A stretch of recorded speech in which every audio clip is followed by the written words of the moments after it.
Labour bigwigs are in the awkward position of both celebrating and regretting Andy Burnham's striking victory in the Makerfield by-election. Burnham won with 24,927 votes, meaning slightly more than 32% of the apparently 77,472 strong electorate voted for him.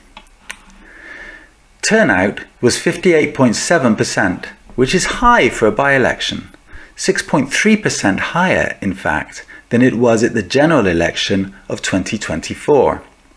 And Burnham beat the closest other candidate, Reform UK's Robert Kenyon, by 9,231 votes, around 12% of the electorate.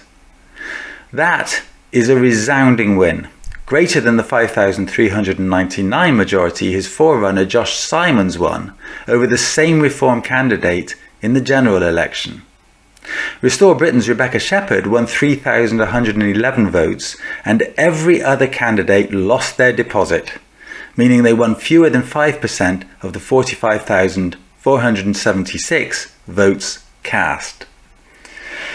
They include the representatives of the Conservatives, the Green Party and the Liberal Democrats.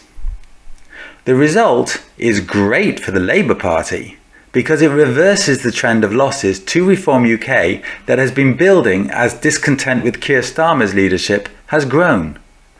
But it is also bad for the party because it threatens to cause instability if Burnham makes a bid to replace Starmer as Labour leader and Prime Minister.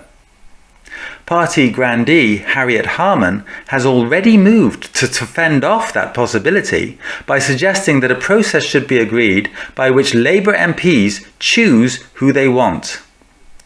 That plan would bypass the current process, in which the party's wider membership decide who will lead. Harman's argument appears to be that, in a moment of crisis, MPs should decide quickly who commands confidence in Parliament. That is defensible constitutionally, but not democratically.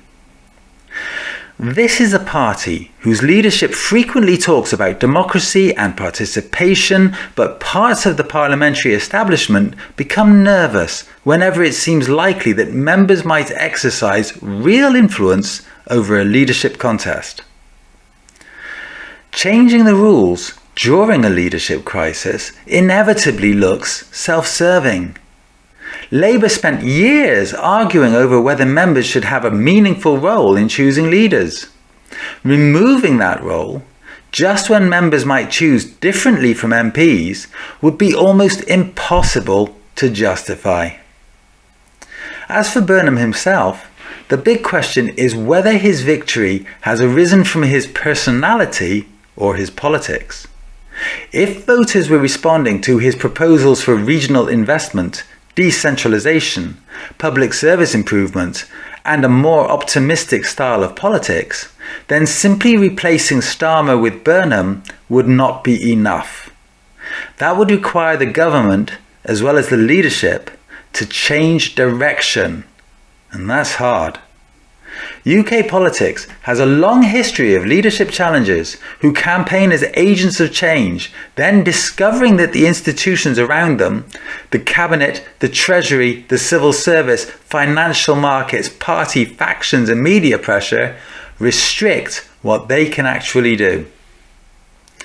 Voters who are enthusiastic about Burnham would therefore be looking not merely for a new face, but for evidence that he could actually change those institutions, make them do what he, and possibly even the wider electorate, want them to do. And that is why some Labour figures would see danger in the result. The outcome serves as evidence that Labour can recover, and as a warning that such a recovery may require replacing them, the people currently in charge.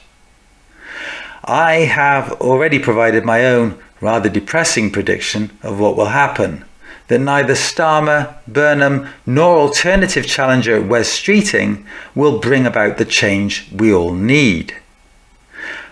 I await the opportunity to be proved pleasantly mistaken.